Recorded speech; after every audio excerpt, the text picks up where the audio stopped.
Hello friends! Now I want to show you a feature called ExtractIso. We enter extract and iso. And look, we select the surface and we can draw a curve in one direction, add a curve, and in the other direction add a curve as well. Or we can add curves in both directions, just like that. And if we click extract all, we can turn all the lines of our surface into curves. Let's make pipe tubes. So from all of this, we select a point right here like this. And these are the kind of tubes I want to have. So look, we get pipes on the surface. Let's copy our surface. Again, do an extract from the edges. Select and do it like this. For example, then press enter.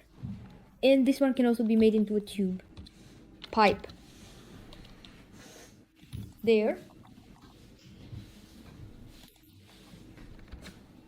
You get pipes.